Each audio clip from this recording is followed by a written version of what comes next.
Hi friends, சின்ன மருமகள் சீரியலில் இன்னைக்கான எபிசோட்ல எந்த மாதிரியான சுவாரஸ்யமான விஷயங்கள்லாம் நடக்க போகுதுன்றதை பார்க்கலாம். வாங்க வீடியோக்குள்ளே போகலாம். இங்கே தமிழ்ச்செல்வி பார்த்தீங்கன்னா, நம்ம ரெண்டு குழந்தைங்களும் பார்த்தீங்கன்னா நம்மள அம்மான்னு சொல்லி கூப்பிட மாட்டேங்குது. இந்த ரெண்டு குழந்தைங்களும் நம்மளோட கூடவே வச்சுக்கணும் அப்படின்னு சொல்லிட்டு பார்த்தீங்கன்னா வக்கீலை பார்க்க போகிறாங்க. வக்கீலை பார்க்க போன உடனே பார்த்தீங்கன்னா வக்கீலும் பார்த்தீங்கன்னா வாங்க தமிழ் அப்படின்னு சொல்லிட்டு கூப்பிட்றாங்க. அப்போ பார்த்தீங்கன்னா என்ன தமிழ் உன்னோட குழந்தைய பார்க்க வரலாம் அப்படின்னு சொல்லிட்டு இருக்கும்போது நான் பார்த்தீங்கன்னா வேலை விஷயமா வெளியில் போயிட்டு இருந்தேன். நேற்று தான் வந்தேன் தமிழ் அப்படின்னு சொல்லிட்டு சொல்கிறாங்க. சரிங்க மேடம். இப்போ பார்த்தீங்கன்னா, என்னோட 2 குழந்தைங்களும் பார்த்தீங்கன்னா, என்ன அம்மான்னு சொல்லி கூப்பிடுறதுல எனக்கு அது ரொம்ப வருத்தமா இருக்கு. இப்போ என்னோட 2 குழந்தைங்களும் என்ன அம்மான்னு சொல்லி கூப்பிடணும்னா, என்ன மேடம் பண்ணலாம்? அப்படின்னு சொல்லிட்டு தமிழ்ச்செல்வி கேட்குறாங்க. எனக்கு இப்போ பார்த்தீங்கன்னா, ஏன் தமிழ் நீ பார்த்தீங்கன்னா டைவர்ஸு கரெக்ட்டா வாங்கியிருந்தேன்னா, இந்த மாரி நடந்திருக்காது. இப்போ பார்த்தீங்கன்னா, நீங்க ஊர் மூலியமா பேசிக்கிறதுனால, குழந்தைய பார்த்தீங்கன்னா, அவங்க உன்கிட்ட ஒரு குழந்தை, அவங்க கிட்ட ஒரு குழந்தை இருக்கணும்னு சொல்லிட்டு, அவங்க பஞ்சாயத்து தீர்ப்பு குடுத்துருக்காங்க. நீ பார்த்தீங்கன்னா, டைவர்ஸ் வாங்கியிருந்தேன்னா, இது நடந்திருக்காது. 2 குழந்தையும் பார்த்தீங்கன்னா, உன்கிட்ட தான் இருக்கணும் அப்படின்னு சொல்லியிருப்பாங்க. அது மட்டும் இல்ல, டைவர்ஸ் வாங்காம அவங்க கல்யாணம் பண்ணியிருக்கிறதுனால, இது இந்த குழந்தைய அவங்க கிட்ட குடுக்கறதுக்கான வாய்ப்பே இருந்திருக்காது தமிழ் அப்படின்றாங்க. இப்ப நீங்க என்ன மேடம் பண்ணலான்னு சொல்லி சொல்லுங்க அப்படின்னு சொல்லிட்டு தமிழ்ச்செல்வி கேட்குறாங்க. இப்ப நீ பார்த்தீங்கன்னா, வக்கீல் நோட்டீஸ் ஒண்ணு அனுப்பலாம் நம்ம டைவர்ஸ் கோர்ட்டு அப்படின்னு சொல்றாங்க. சரிங்க மேடம். அதில பார்த்தீங்கன்னா 2 குழந்தையும் உங்களோட இருக்கட்டும் அப்படின்ற மாரி நான் மென்ஷன் பண்ணி அனுப்புறேன். நீ அதுக்கு கரெக்ட்டா வாதாடு அப்படின்னு சொல்லிட்டு சொல்றாங்க. சரிங்க மேடம் அப்படின்னு சொல்லிட்டு பார்த்தீங்கன்னா, தமிழ்ச்செல்வி சொல்றாங்க. என்னோட 2 குழந்தையும் என்கிட்ட எப்படியாச்சும் வாங்கி குடுத்துருங்க மேடம் அப்படின்னு சொல்லி தமிழ்ச்செல்வி கேட்கும்போது, அந்த வக்கீல் பார்த்தீங்கன்னா, சரி தமிழ் அதெல்லாம் பார்த்துக்கலாம் அப்படின்னு சொல்லிட்டு சொல்றாங்க. சரி நான் உங்களுக்கு வக்கீல் நோட்டீஸ் அனுப்பிச்சிடுறேன் அப்படின்னு சொல்லிட்டு பார்த்தீங்கன்னா, அந்த வக்கீல் சொல்றாங்க. சரிங்க மேடம் அப்படின்னு சொல்லிட்டு பார்த்தீங்கன்னா, அங்கருந்து தமிழ்ச்செல்வி கிளம்பிடுறாங்க. இந்த பக்கம் பார்த்தீங்கன்னா, சேதுவோட வீட்டுக்கு பார்த்தீங்கன்னா, வக்கீல் நோட்டீஸ் வந்துருது. சரின்னு சொல்லிட்டு பார்த்தீங்கன்னா, அது ஐஸ்வர்யா தான் சைன் பண்ணி வாங்குறாங்க. "என்ன ஐஸ்வர்யா?" அப்படின்னு சொல்லி கேட்குறாங்க. "வக்கீல் நோட்டீஸ் மாமா." "என்ன அது வக்கீல் நோட்டீஸ்?" அப்படின்றாங்க. "இல்ல மாமா, அது டைவர்ஸ் கேட்டு தமிழ்ச்செல்வி தான் வக்கீல் நோட்டீஸ் அனுப்பிச்சிருக்காங்க. அது மட்டும் இல்ல 2 குழந்தையும் என் கூட தான் இருக்கணும் அப்படின்னு சொல்லியிருக்காங்க மாமா." அப்படின்னு சொல்லிட்டு ஐஸ்வர்யா படிச்சு சொல்றாங்க. இத கேட்ட சேது பார்த்தீங்கன்னா, "என்ன ஐஸ்வர்யா உண்மையாவா?" அப்படின்றாங்க. "ஆமா மாமா, இது மட்டும் பார்த்தீங்கன்னா கோர்ட்டுக்கு போச்சுன்னா நம்ம பார்த்தீங்கன்னா டைவர்ஸ் வாங்காம ஃபர்ஸ்ட்டு கல்யாணம் பண்ணி டைவர்ஸ் வாங்காம நம்ம 2வது தரமா கல்யாணம் பண்ணியிருக்கிறதுக்கு பார்த்தீங்கன்னா, நம்மள அரெஸ்ட் பண்றதுக்கு வாய்ப்பு இருக்கு மாமா. இந்த கே இந்த கோர்ட்ல பார்த்தீங்கன்னா, இந்த கேஸ் முடிஞ்சதுக்கு அப்புறம் தான் உங்களுக்கும் தமிழ்ச்செல்விக்கும் டைவர்ஸ் ஆனதுக்கு அப்புறம் தான் திரும்பவும் நம்ம கல்யாணம் பண்ணி ரிஜிஸ்டர் பண்ணா தான் நம்ம அம்மா இது செல்லும் அப்படின்னு சொல்லிட்டு ஐஸ்வர்யா சொல்றாங்க. என்னப்பா இவ இந்த மாதிரியெல்லாம் பண்ணி வச்சிருக்கா? இவளுக்கு எவ்வளோ தைரியம் இருக்கும் அப்படின்னு சொல்லிட்டு ராஜாங்கத்துக்கிட்ட கேட்குறாங்க. உடனே ராஜாங்கம் பார்த்தீங்கன்னா, "ஏன் சேது தமிழ்ச்செல்வி இந்த மாதிரியெல்லாம் பண்ணிட்டு இருக்கு?" அப்படின்னு சொல்லி கேட்குறாங்க. உடனே அங்க வந்து ஈஸ்வரி பார்த்தீங்கன்னா, "பார்த்தீங்களா மாமா, அவள போனா போட்டுன்னு சொல்லி விட்டீங்கல்ல, இப்ப எந்த லெவலுக்கு போய் நின்னு இருக்கா?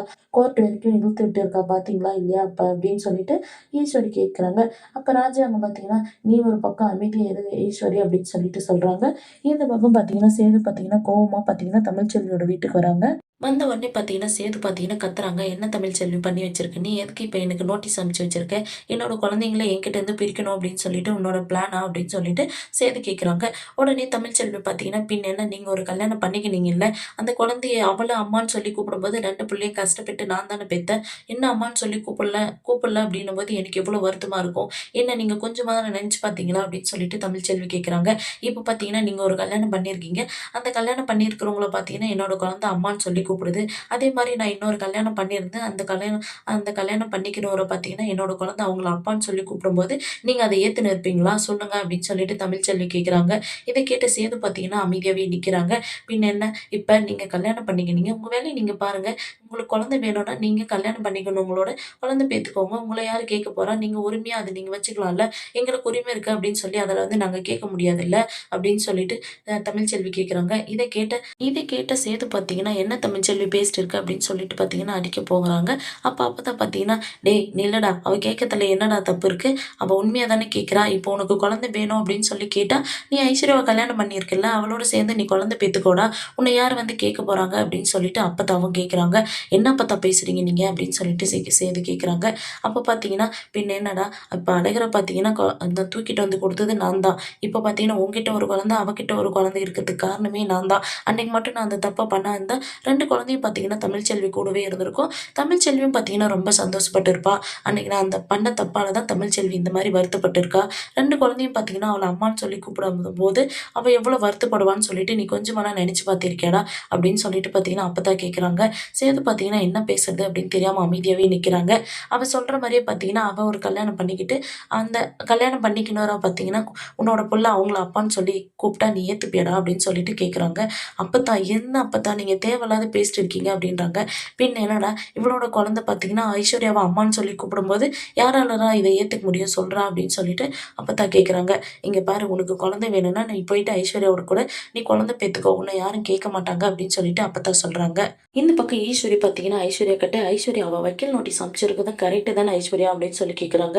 "என்ன ஆன்ட்டி சொல்றீங்க நீங்க?" அப்படின்றாங்க. "இப்ப 2 குழந்தையும் அவகிட்டயே வேணும்" அப்படின்னு சொல்லி கேட்கும்போது பார்த்தீங்கன்னா, கோர்ட் பார்த்தீங்கன்னா 2 குழந்தையும் வாங்கி அவகிட்ட தான் குடுத்துரும். சேதுவ பார்த்தீங்கன்னா, எப்பயாச்சும் ஒரு டைமு அப்பான்ற முறையில வாரத்துக்கு 1 டைமா, 2 டைமா போய் பார்க்குற மாரி தான் இருக்கும்.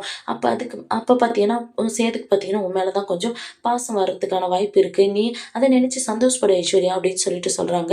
"அதெல்லாம் நடக்குமா ஆன்ட்டி?" அப்படின்னு சொல்லிட்டு ஈஸ்வரி கேட்குறாங்க. பின்ன என்னடி, குழந்தைங்க 2 பேரும் அவங்க கிட்டயே இருந்தா, சேது பார்த்தீங்கன்னா, சேதுவோட கூட நீ தான் இருக்க போற. சேதுவோட மனசு கொஞ்சம் கொஞ்சமா மாறும். நீயும் சேதுவும் பார்த்தீங்கன்னா, ஒரு குழந்தைய பெத்துக்கினீங்கன்னா, இந்த வீட்டோட வாரிசு பார்த்தீங்கன்னா, உன்னோட குழந்தை ஆயிடுது. அப்புறம் சேது பார்த்தீங்கன்னா, அந்த குழந்தைங்க மேல காட்டுற பாசத்த பார்த்தீங்கன்னா, உன்னோட குழந்தைங்க மேல காட்டப் போறான். அதுக்கப்புறம் பார்த்தீங்கன்னா, அந்த தமிழ்ச்செல்வியோட குழந்தைங்கள திரும்பி கூட பார்க்க மாட்டான் அப்படின்னு சொல்லிட்டு ஈஸ்வரி சொல்றாங்க. இத கேட்ட ஐஸ்வர்யா பார்த்தீங்கன்னா, "என்ன ஆன்டி இதெல்லாம் நடக்குமா? அவரு பார்த்தீங்கன்னா, அந்த குழந்தைங்க மேல உசுரையே வச்சிருக்காரு. அந்த குழந்தைங்கள பிரிஞ்சு அவரால இருக்கவே மாட்டாரு ஆன்டி" அப்படின்றாங்க. அது அவரு அவன் அந்த குழந்தைங்கள விட்டு பிரிஞ்சு வர்றதுக்கான வாய்ப்ப நீ தாண்டி பயன்படுத்திக்கணும். உன்னோட பக்கம் அவன கொண்டு வரணும் அப்படின்னு சொல்லிட்டு ஈஸ்வரி சொல்றாங்க. "ஆன்டி நீங்க சொல்றதெல்லாம் நடக்கவே நடக்காது ஆன்டி" அப்படின்னு சொல்லிட்டு ஐஸ்வர்யா சொல்றாங்க. இந்த சீரியல் எப்படி இருந்தா நல்லாருக்கும்னு சொல்லி கமெண்ட் பண்ணுங்க. இந்த வீடியோ பிடிச்சிருந்தா லைக் பண்ணுங்க, ஷேர் பண்ணுங்க, சப்ஸ்கிரைப் பண்ணுங்க. Thank you.